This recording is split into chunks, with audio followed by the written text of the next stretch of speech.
Hello. Hello. Um, so I'm just want to share with you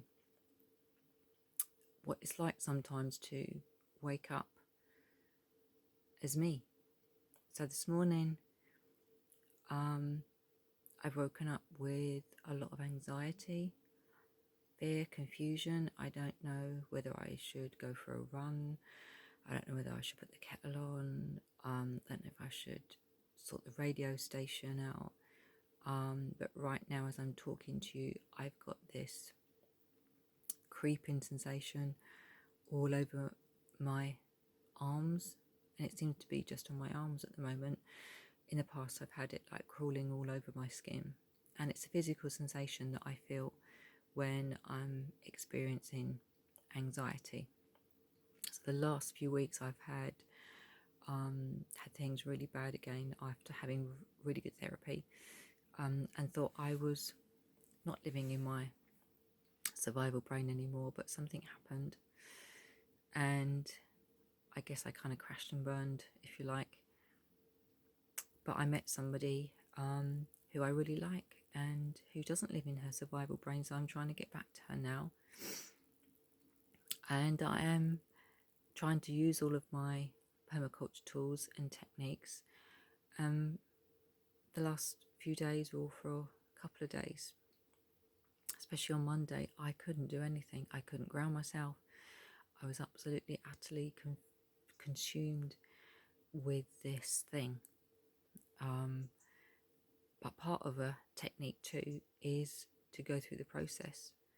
It's not always about what techniques can I use, what grounding can I do. And I did actually try to do that, but I just cried.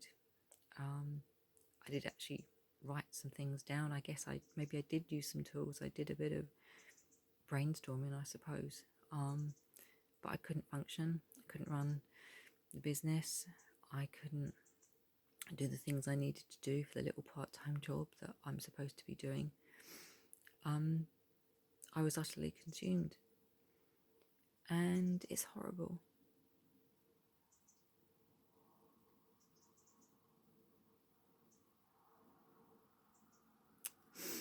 Yeah, it's really horrible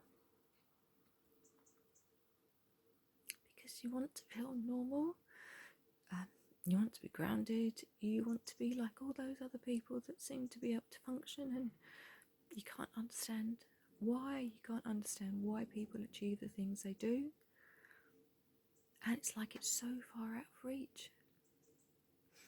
And people say it's not going to last forever, that you'll find your way through the other side, and I genuinely do, and most people do, I think. But I'm so worn out, I'm fed up with coming back to this place. But the great thing is, because I've met this person who doesn't live in her survival brain all the time, that's my goal. Get back to her, and when I'm there, she's productive, she's grounded, her vibrations are raised, and things around her happen more.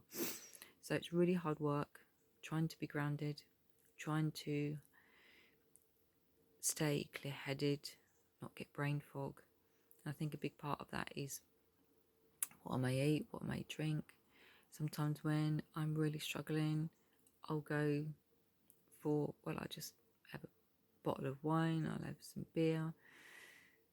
I'll just do all the things that kind of just give me that instant sort of fix, but actually don't really solve the problem at all. So I fight through those. So I try to replace things with stuff I like. So yesterday, I really enjoyed listening to some music just on Spotify, and it felt really good. But it doesn't always last. So I need to find things that I can use regularly, every day.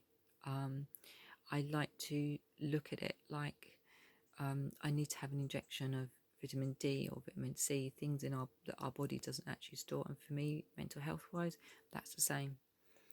So I try to switch on those tools and techniques. Normally I'm using small and slow solutions of what can I do right now, how can I get through this. And actually that's how I'm talking to you now, through this, because I thought, what can I do? And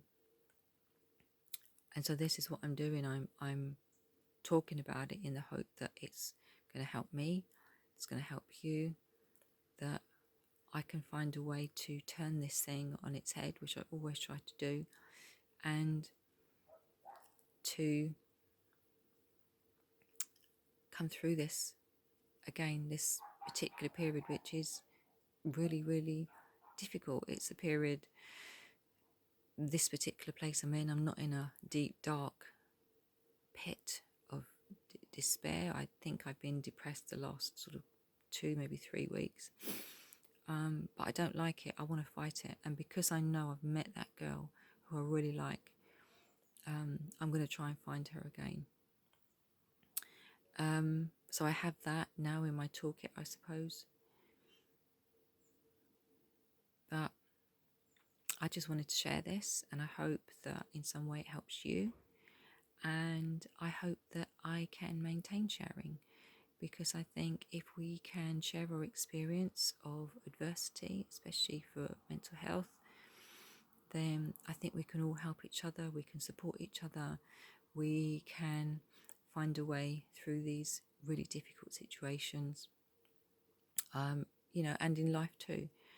So we need to talk about mental health in whatever way we're suffering from it. We need to be able to feel that we can openly share our experiences with people, because it's so important. The pain can be so intense, and nobody should feel alone, no one.